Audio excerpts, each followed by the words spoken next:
Mi padre dejó de apoyarme al decirle que quería ser maestra, burlándose de mí, diciéndome mediocre, y que si elegía esa carrera de escuela pública, me iba a morir de hambre viviendo de un sueldo de gobierno que no alcanza ni para las copias. Así que me sacó de su casa con una maleta.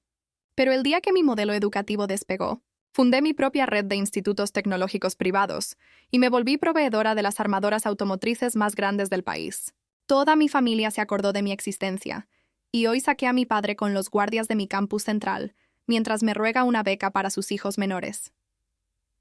Esa sentencia soberbia, soltada desde el escritorio de su constructora con la prepotencia de quien cree que el éxito solo se mide en metros cuadrados de concreto y facturas infladas, fue el plano de demolición con el que reestructuré mi destino. Verlo reírse de mis planes de estudio mientras yo cargaba mis libros bajo la lluvia no me llenó de lástima, sino que afinó el colmillo de una docente de barrio que aprendió a construir conocimiento desde el piso de tierra y que hoy lo dejaría reprobado en la escuela de su propia quiebra. En Minard Santesen, su infinita arrogancia de ingeniero adinerado y hombre de negocios, mi padre don Roberto pensó que una mujer con vocación de maestra, como yo, jamás pasaría de ser una simple profesora de banquillo que gastaría sus días dictando apuntes en un pizarrón ajeno por unos cuantos pesos a la quincena. Creyó que por verme cargando mis planeaciones didácticas, usando transporte público y remendando mis propios zapatos para completar los semestres de la normal, yo arrastraría una existencia gris de la que él pudiera avergonzarse frente a sus socios. Hoy se cumplen 2 años desde que mi corporativo Institutos Tecnológicos del Norte firmó el monopolio de certificación técnica con el Clúster Industrial del Estado, y la rueda de la vida giró con una precisión tan limpia, contundente e inapelable que su constructora quedó en la quiebra por malos manejos, mientras mi nombre encabeza las juntas de educación más importantes del país. Para que entiendan cómo la metodología de una maestra que sabe estructurar una clase desde el aula de lámina trituró la soberbia de un padre que medía el valor humano en cuentas bancarias, mi nombre es Laura. Durante mis años de estudiante en la escuela normal, tuve que soportar el desprecio absoluto de mi familia. Mi padre, dueño de una constructora mediana que le daba para vivir con lujos y pretensiones, quería obligarme a estudiar arquitectura para que fuera su empleada de confianza. El día que me planté en su oficina y le entregué mi hoja de inscripción para la licenciatura en educación, su rostro se deformó por el coraje. Arrojó mis papeles al piso, abrió los cajones de su escritorio y me soltó la frase maldita que se me quedó grabada a fuego. El que sabe, hace. Y el que no sabe, enseña, Laura. Te vas a morir de hambre, y no quiero mediocres con mi apellido. Esa misma tarde llegó a la casa con una maleta vieja. Empacó mis pocas pertenencias y me sacó a la calle, prohibiéndole a mi madre y a mis hermanos volver a contestarme una sola llamada. Me refugié en un pequeño cuarto de la periferia, sobreviviendo dando regularizaciones de matemáticas a los niños del barrio por 10 pesos la hora y vendiendo gelatinas por las tardes para pagar mis pasajes. Lejos de doblarme, el contacto directo con las carencias del barrio me abrió los ojos. El sistema educativo tradicional estaba obsoleto para las demandas de las grandes fábricas y armadoras que se estaban instalando en la zona industrial. Cuando me gradué, en lugar de buscar una plaza de gobierno para estancarme, utilicé mis pocos ahorros y un crédito solidario de las mujeres del mercado para rentar un taller mecánico abandonado. Ahí fundé mi primer centro técnico de capacitación básica. Diseñé un modelo pedagógico propio, ultra acelerado y práctico, enfocado en dominar la lectura de planos, la operación de maquinaria computarizada y la seguridad industrial. Yo misma limpiaba el lugar, instalaba las bancas de madera que armé con tarimas y pasaba las noches traduciendo manuales técnicos para que mis alumnos, jóvenes del barrio que no habían podido terminar la preparatoria, aprendieran conceptos complejos de manera sencilla. El éxito de mi método fue fulminante. Las pequeñas empresas del corredor industrial notaron que los graduados de mi escuelita de barrio sabían operar las máquinas con más precisión y menos errores que los ingenieros recién egresados de las universidades caras. En menos de 4 años, lo que empezó en un galerón polvoriento despegó de forma masiva. Me asocié con fondos de inversión tecnológica, patenté mi sistema didáctico y levanté el primer campus de los Institutos Tecnológicos del Norte. Pasé de dar clases bajo un techo de lámina a construir 3 complejos educativos de alta gama con laboratorios de robótica, simuladores industriales y aulas magnas. Mi empresa se convirtió en la única certificadora oficial autorizada por las multinacionales automotrices para capacitar a todo su personal técnico antes de entrar a las líneas de producción, facturando contratos que la constructora de mi padre jamás habría visto ni en sus mejores sueños. La demolición de su orgullo ocurrió el miércoles de la semana pasada. durante el Congreso Internacional de Vinculación Educativa, que organicé en el auditorio principal de mi campus central. El evento era el más importante del año. Asistieron directores generales de marcas internacionales, inversionistas extranjeros y secretarios de Estado. Yo me encontraba en el vestíbulo principal, vistiendo un traje sastre formal y coordinando la firma de un convenio millonario con una delegación alemana, cuando un alboroto en la puerta de acceso interrumpió la música de fondo. Era mi padre, don Roberto, vistiendo un traje que le quedaba grande por la pérdida de peso, acompañado por su nueva esposa y sus 2 hijos adolescentes. Venía empujando a los jóvenes edecanes del staff de mi instituto, gritando con la misma prepotencia de antes que él era el padre de la directora y que exclamaba sus derechos familiares. Al ver que la seguridad del evento se aproximaba a someterlo, caminé hacia la entrada principal y ordené que lo soltaran, deteniéndome a 3 metros de distancia con una postura firme y una mirada que lo congeló en su propio sitio.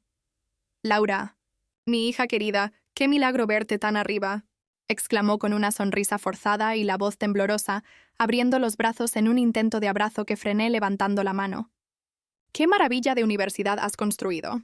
Mira, traje a tus hermanos menores porque ya están en edad de estudiar, y como tú eres la dueña, venía a ver en qué oficina me vas a instalar para administrar las finanzas del campus y a tramitarles una beca del 100% con comedor incluido, porque tú sabes que la constructora pasó por una mala racha y la familia debe apoyarse». «Hija querida, ¿apoyo familiar?», le respondí con una voz calmada pero tan afilada que cortó los murmullos de los inversionistas que observaban el espectáculo. «Hace unos años, en este mismo mes, me sacaste a la calle con una maleta diciendo que la docencia era una carrera de mediocres y que me iba a morir de hambre. Me quitaste el apellido, me negaste el pan y le prohibiste a mi madre saber si tenía un techo donde dormir mientras yo caminaba bajo la tormenta con mis libros rotos. En todos estos años de desvelos, de deudas y de levantar este imperio educativo tabique por tabique con las manos llenas de gis y tierra, jamás me mandaste un peso ni te importó si comía. Pero hoy que ves el logotipo de mis institutos en los camiones de las armadoras, hoy que ves este auditorio lleno de inversionistas internacionales, y sabes que manejo los presupuestos de capacitación más grandes de la región, se te olvidó la mediocridad de la carrera y te acordaste de que soy tu hija, mi padre». Con el rostro enrojecido por la vergüenza pública ante las cámaras de la prensa que cubrían el Congreso, sacó una carpeta con avisos de embargo. «Laura, por favor, ten piedad. La constructora quebró por las deudas fiscales. Nos van a rematar la casa y no tengo ni para pagar las colegiaturas de los niños en su escuela privada. Para ti una beca completa y un sueldo de director no son nada. Tú nadas en millones. Para mí eso representa el sudor, el respeto y la dignidad de los maestros que tú llamaste mediocres», sentencié, dándole la espalda de forma definitiva y mirando a mi jefe de seguridad. «Oficial, retire a este señor y a sus acompañantes de las instalaciones académicas de forma inmediata. No tienen matrícula activa, no son proveedores registrados y están interrumpiendo un evento de vinculación internacional. Si vuelven a burlar los filtros de seguridad, procedan con la denuncia penal ante el Ministerio Público por extorsión y acoso institucional». Los guardias de seguridad privada, hombres entrenados con uniformes tácticos, los tomaron por los brazos con firmeza y los escoltaron hacia la salida del campus. Mi padre comenzó a gritar con desesperación, reclamando mi supuesta falta de piedad filial, mientras su esposa tropezaba con los escalones de la explanada y los 2 jóvenes miraban el piso con una humillación total, quedando expulsados en la banqueta de la avenida principal frente al desfile de autobuses que transportaban a mis alumnos. El veredicto de la educación y el esfuerzo se cumplió con la exactitud de una evaluación final, borrando su aristocracia de cemento y colocándome en la cúspide del desarrollo industrial y pedagógico de la región. Al cerrarse las puertas de mi consorcio para sus chantajes, el proceso de quiebra de su constructora terminó por demoler los últimos restos de su fortuna de papel. Las oficinas de su constructora fueron aseguradas por las autoridades tributarias y la residencia donde planeaba sus lujos fue rematada en subasta pública para liquidar los salarios caídos de sus trabajadores subordinados, dejándolo en la calle definitiva. Hoy, la lección de vida para mi padre es un ejercicio de cruda realidad en la periferia más rezagada de la ciudad. Don Roberto y su familia se vieron obligados a rentar un departamento modesto en una unidad habitacional de interés social, con las paredes desgastadas y servicios intermitentes. El hombre que se burlaba de las escuelas públicas pasa los días enteros formándose en las oficinas de empleo gubernamental, buscando alguna plaza de supervisor de obra, por un sueldo básico que apenas le alcanza para cubrir la canasta alimentaria y los medicamentos de su hipertensión. Sus hijos menores asisten ahora a la secundaria técnica del barrio, usando libretas de saldo y caminando, entre las calles de terracería de las que su padre tanto se mofaba. La confrontación final irreversible ocurrió el lunes de esta semana en el patio de honor de nuestro nuevo Centro de Investigación de Ciencia Aplicada. Yo me encontraba saliendo de una junta con los delegados de la Secretaría de Educación, cuando mi asistente me informó que un hombre de la tercera edad, vestido con ropa gastada y zapatos desgastados, llevaba horas esperando afuera de las rejas de la entrada principal con una carpeta bajo el brazo, suplicando una audiencia de 5 minutos para pedir empleo como velador o chofer de las unidades escolares. Era mi padre. Al verme salir en mi camioneta ejecutiva, se paró frente al portón de hierro, rompiendo en un llanto amargo y sosteniéndose de los barrotes con las manos temblorosas por el frío de la mañana. Laura, por lo que más quieras en la vida, mírame, me suplicó con la voz rota por el peso del asfalto. Ya no tengo fuerzas para seguir buscando. Ninguna constructora me da trabajo por mi edad, y las deudas me están matando en ese departamento frío de la periferia. Sé que fui un monstruo, sé que te llamé mediocre en tu propia cara. Pero tú ganaste, tu escuela es un imperio. Te ruego que me des un trabajo aquí, aunque sea limpiando los salones de clase o cuidando la puerta por las noches. Dame un sueldo para poder comprar comida. Y no me dejes morir en el olvido de la indigencia. Bajé el vidrio de la camioneta. Miré fijamente a ese hombre que alguna vez usó su chequera para intentar destruir mi autoestima, y le respondí con una voz firme y una serenidad que congeló el viento del patio. El sueldo de cualquier trabajador de este instituto, Roberto, se gana con base en la integridad, el respeto a la docencia y la calidad moral. Le respondí con una frialdad pedagógica inapelable. Pero en mi consorcio no hay espacio para personas que reprueban los valores humanos elementales. La escuela de la vida me enseñó que si la base de una estructura viene podrida de soberbia y clasismo, por más cemento que le metas, tarde o temprano se va a desplomar por su propio peso. Tú pensaste que una maestra de escuela pública era una empleada de segunda a la que podías desechar con una maleta para alimentar tu ego de oficina. La realidad te demostró que tus metros de concreto y tus facturas infladas se disolvieron en la quiebra, mientras que mis planes de estudio y mis copias baratas construyeron la fortaleza que hoy protege el futuro de miles de jóvenes del barrio. No te voy a dar empleo de velador ni de limpieza, porque mis aulas están destinadas a inspirar el éxito, no a albergar los lamentos de quienes despreciaron el conocimiento. Aprendí a ganarme el respeto del sector industrial estudiando a la luz de una vela en mi cuarto de la periferia.